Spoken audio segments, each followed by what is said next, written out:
బంగారాన్ని విడిపించి ఆ రోజు ఆన్లైన్ రేటుకే మేము కొంటాం. Sharma gold company. నమస్తే రమగారు. నమస్తే జయ. రమగారు, మనము పూజా మందిరంలో దేవుని యొక్క ప్రతిమలు పెట్టుకుంటాం, ఫొటోస్ అని, లేకపోతే చిన్న చిన్న విగ్రహాల రూపంలో పెట్టుకుంటాం. మట్టి విగ్రహాలు, రాగివి, కంచువి అట్లా పెట్టుకుంటాం కదా. వీటికి ఒక ఆర్డర్ ఉంటుందా? అంటే ఫస్ట్ ఈ విగ్రహం పెట్టుకోవాలి, వరుస క్రమం అట్లా ఏమన్నా ఉంటుందా రమగారు? అవన్నీ పర్సనల్ థింగ్స్. కానీ మరి మాకు చాలా సందేహాలు. ఎట్లా? పూజా మందిరాలు ఉండే అలవాటు ఉండాలి, పూజా విధానపు పద్ధతులు ఉండాలి. శైవులు శివారాధన చేసేవాళ్ళు వాళ్ళకు ఒక పద్ధతి, ఓకే, విష్ణువారాధన చేసేవాళ్ళు ఒక పద్ధతి, వాళ్ళదే. లింగధారులు, లింగాయతులు ఇలా కొన్ని పద్ధతులు వేరే, వాళ్ళది వాళ్ళ పద్ధతి. సాధారణంగా ఎవరైనా ఏదో పటాలు పెట్టుకుంటాం, విగ్రహాలు పెట్టుకుంటాం, బొమ్మలు పెట్టుకుంటాం. పాతకాలపు విధానాలు వేరు కదా. ఇప్పుడంతా మనం ఏంటంటే ఒక పూజ గది ఒక చక్కగా పెట్టుకోవటం, మన తాలూకు టేస్ట్, మన భక్తి, మన టేస్ట్, మన అభిరుచి ప్రతిబింబించేలాగానే పూజా మందిరాలు అవి ఇవి ఉంటున్నాయి. అవునవును కదా. ఈ మనం ఎక్కడికి వెళ్తే అక్కడి నుంచి ఓ ప్రతిమ తెచ్చి, ఓ ఫోటో తెచ్చి, మన ఫ్రెండ్స్ ఎవరో వెళ్తే వాళ్ళు కూడా తెచ్చి ఇవన్నీ అనుకుందాం, పెంచుకుంటాం. అట్లా అదే వాళ్ళు ఇచ్చారు పెట్టుకుంటాం. కొన్నాళ్ళు వేయక అది పాత పడుతుంది, మనకే ప్లేస్ చాలదు, తీసేయటానికి భయం వేస్తుంది. ఆఖరికి వేప చెట్టు కూడా వేసేటప్పుడు వేపకొమ్మ, తీసేటప్పుడు అసిరెమ్మ అంటారు.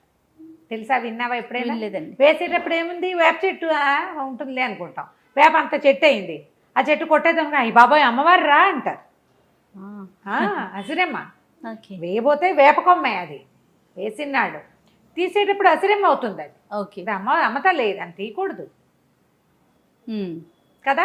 ఇప్పుడు ఒక ప్రతిమ కొన్ని రోజులు పూజ చేసాం, అది భగ్నమైన, చిరిగిన, పగిలిన, పాడైన, పాతబడిన తీయాలంటే చచ్చే భయం వేస్తుంది. అవును. అందుకని ఎక్కడెక్కడి నుంచి వచ్చిన ప్రతిమలు, విశేషాలు అన్నీ చేర్చుకోవద్దు.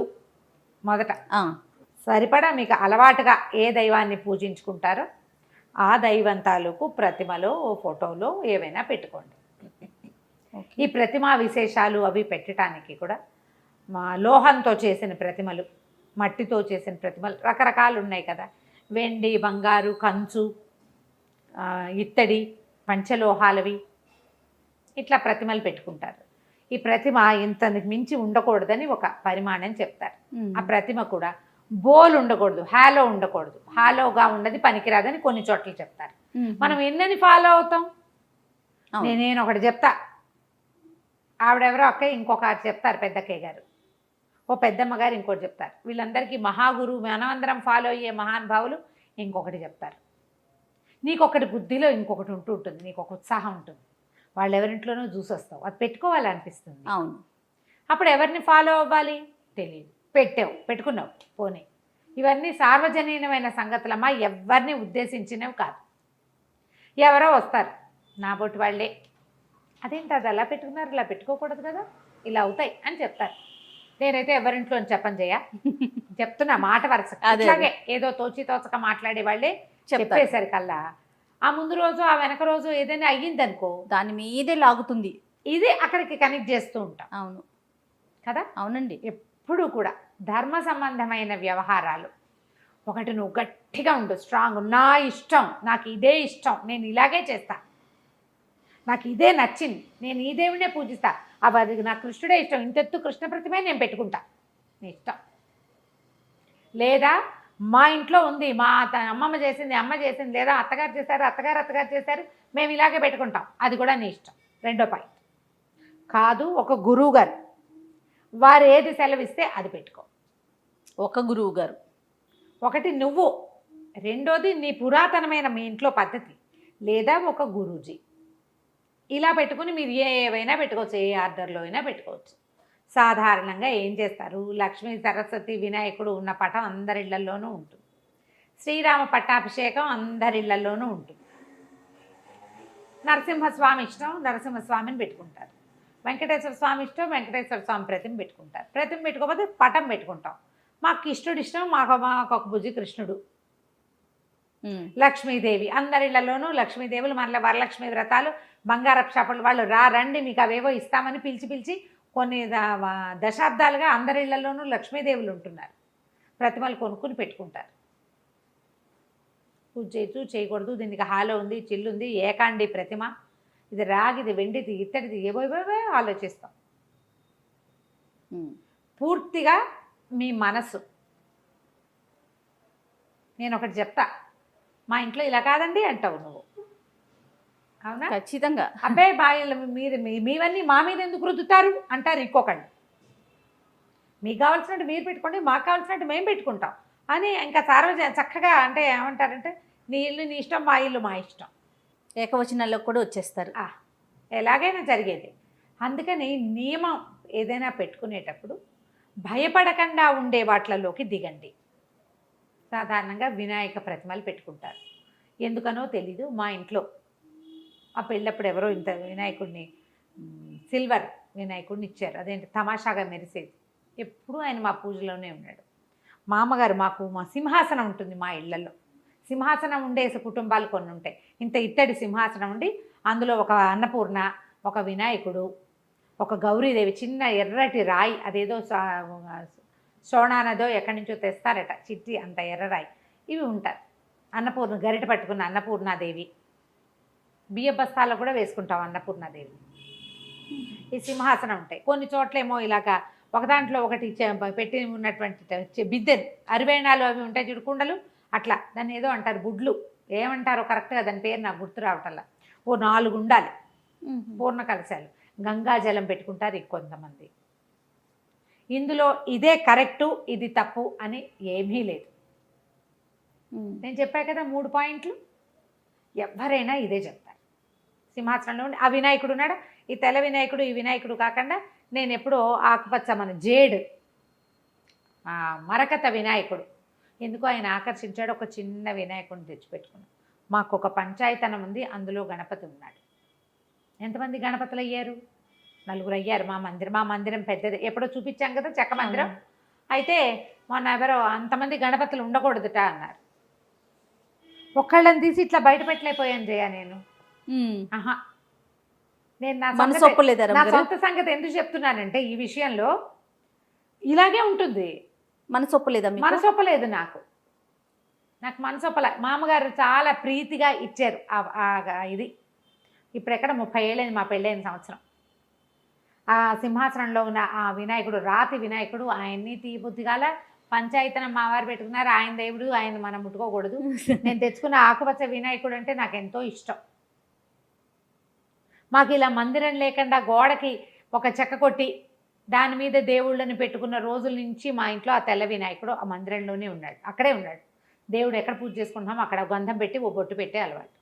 ఏ ఒక్కళ్ళని తీసి పక్కన పెట్టలా, నేను పెట్టబుద్ధి కాలా నాకు. నా మనసే కదా ఇక్కడ ప్రవర్తించింది, నేను వినలేదు ఆ మాట.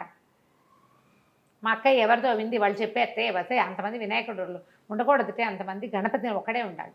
నాకు గణపతి ఒక్కడే, నాకు 4 గణపతులు లేరు. స్వరూపాలు ఉన్నాయి, విగ్రహాలే కదా అవి, అంతే కదా.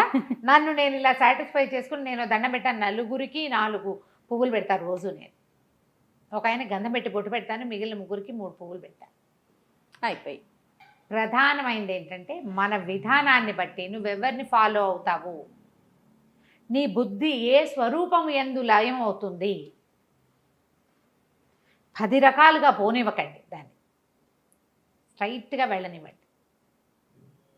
ప్రతిమా విశేషాలు ఏవైనా పెట్టుకుంటే శుభ్రం చేసుకోవాలి. పూజకి నిత్యము అదొక పని, చక్కగా శుభ్రం చేసుకోవటము, ఎప్పుడూ పులికాపు పెట్టడము చేస్తారు కదా. అవునండి, అవును. చక్కగా గడ్డి అవి కాల్చి ఆ బూడిద భస్మం వస్తుంది కదా, అది కాస్త చింతపండు అవి వేసి ప్రతిమలు తోముకోవాలి. దేవతా మందిరం ఎప్పుడు బూజు దుమ్ము లేకుండా దులుపుకోవాలి, అలంకారం చేయాలి. మీకు ఆ రకమైన భక్తి విశేషాలు తాత్పర్యాలు ఉంటే, భక్తి తత్పరతే కదా మనకు కావాల్సింది, చేసుకోండి హాయిగా. ఇది పెట్టచ్చు ఇది పెట్టకూడదని ఏముంది, చెక్కవి పెట్టుకోవచ్చు. చెక్కతోటి చేసిన భగవంతుడికి నిత్యారాధన జరిగే పూరి జగన్నాథుడే మనకి తొలి దైవం. 4 ధామాల్లో మొదటి ధామం అదే మనకి భారతీయులకి. కాబట్టి చెక్కదేవుడు పనికి వస్తాడు కదా. అవును కదా. మరి అక్కడి నుంచి శిలాస్వరూపాలుగా ఉన్న స్వాములు ఎంతమందో మనకి దైవాలు, విగ్రహ రూపంలో ఉండే స్వాములు ఎంతమందో. కాబట్టి రాయి మట్టి అన్ని ప్రతిమలు పనికొస్తాయి. ఆర్డర్ ఏమైనా ఉంటుందా రమ్మగారు? కుడి నుంచి ఎడమకి, పైన ఒకట్లు కింద ఒకరు, అట్లా ఏదైనా పలానా ప్రతిమ పైన ఉండాలి కింద ఉండాలి ఏవో చెప్తారు చేయ, మన వెసులుబాటుని బట్టి. కొంతమందికి మనకి ఇంట్లో మందిరం ఉంటుంది, దాంతో పాటుగా గోడ మీద కూడా కొన్ని ప్రతిమలు ఫోటోస్ ఫోటోలు పెట్టుకుంటారు కదా, ఆ, అలా కూడా పెట్టుకోవచ్చు. చూస్తూ ఉంటాం. పెట్టుకోవచ్చు. అదే ఇప్పుడు ఏదో ఒక ఫేస్బుక్ వీడియోలో అనుకుంటా, మా ఇంట్లో ఫోటోలకి పైన పువ్వులు పెట్టుకుంటాను నేను, అక్కడ కింద పెట్టడానికి వీలవక, అదేంటండి తల మీద పెట్టకూడదు కదా అని అడిగారు. ఏమో నేను పెడతాను, పాదాల దగ్గర పెట్టేవి ఉంటాయి. గోడకు తగిలిచున్న ఆయనకి పువ్వు పెట్టాలంటే ఎక్కడ పెట్టాలి? పాదాల దగ్గర పెట్టలేం కదా, పైనే పెట్టగలుగుతాం. పైన పెడతాం, నెత్తి మీద పెట్టకూడదుట ఎవరో చెప్పారు. నమో నమః.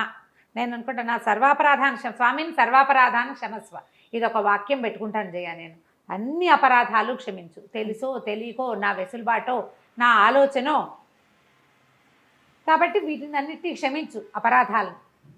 శ్లోకాలు ఉన్నాయి, అపరాధ సహస్రాన్ని క్రియంతే అహర్నిశమ్మయ దాసోయమితి మాం మత్వా క్షమస్వ పరమేశ్వర అని. నేను నీ దాసుండని భావించి నన్ను క్షమించేసే. అపరాధ సహస్రాలు చేస్తాను, ఎవరినో విమర్శిస్తాం, ఎవరినో జడ్జి చేస్తాం, ఎవరినో ఏదో చేస్తాం, నీకే ఏదో చేయవలసిన దేవుడికి చెయ్యం, ఏదో చేసుకుని ముందు మనమే రుచి చూసేస్తాం. ఇది దేవుడు ఇచ్చాడని జ్ఞప్తుండదు మనకి, జ్ఞప్తి లేదు, ఏదో చేస్తాం ధ్యాసగా, హర్రే పొరపాటు చేశానే అనిపిస్తుంది. ఒక క్రియ ముందు గంధ పెట్టవలసిన చోట ముందు కుంకం పెట్టేస్తాం, ఏవో చేస్తాం, ఒక లైన్ ఉంది ఆర్డర్ ప్రకారం పోము. ఉపచారాలకి ఆర్డర్, దేవుళ్ళ అరేంజ్మెంట్కి ఆర్డర్ అనుకోకండి. ప్రతిమా విశేషాలు మీ ఆ వెసులుబాటుని బట్టి, మీ మందిరాన్ని బట్టి, మీ భక్తిని బట్టి పెట్టుకోవచ్చు. దాని మీద ఏం పెద్ద ఆలోచించదు. ఒక వినాయకుడు తొలి పూజలు అందుకుంటాడు, మనకు లెక్క కదా అట్లా. ఏదైనా ఒక మొదట చేసేటప్పుడు వినాయకుడికి దండం పెట్టుకుంటాం, ఓ వినాయక ప్రతిమ పెట్టుకోండి. లక్ష్మీ పూజ మనం చేసుకోవాల్సింది, లక్ష్మిని పెట్టుకోండి. మీకు విష్ణువు ఇష్టమో, శివుడి ఇష్టమో, మీకు ఏ ప్రతిమా విశేషం మీద ఆసక్తిగా ఉంటుందో పెట్టుకోండి. ఆ అర్చన చేసేటప్పుడు షోడశోపచారాలు ఒక లైన్ చెప్పబడ్డాయి కదా, ఆ లైన్ చేసుకోండి. టోటల్గా నాకు ఈ వీడియోలో అర్థమైంది ఏంటంటే రమ్మగారు, మీ ఇంట్లో ఎలాంటి ఆచారం ఉంటుందో, ఎలాంటి సాంప్రదాయం ఉంటుందో అది ఫాలో అవ్వండి, అంతేనా రమ్మగారు? లేదా మీ మనసుకి ఏది నచ్చితే అది, లేదా గురువు ఒక్క గురువు ఒక్కరు ఎప్పుడు కూడా, అంతేగాని ఆర్డర్ విషయం మీరు చెప్పట్లేదు. సంతోషం. అంతే కదా రమ్మగారు. మరి ఇప్పుడు మీది ఒక పద్ధతి, మాది ఒక పద్ధతి. నేను అదే చెప్తున్నా, మన సాయి వాళ్ళది ఒక పద్ధతి. పద్ధతి చెప్తే ఎలా కుదురుతుంది? అంతే కదా, నేను ఒక పద్ధతి. ఇప్పుడు మన ఇక్కడ ముగ్గురు ఉన్నాం, ముగ్గురిది 3 పద్ధతులు కదా. రైట్. నమస్తే రమ్మగారు. నమస్తే.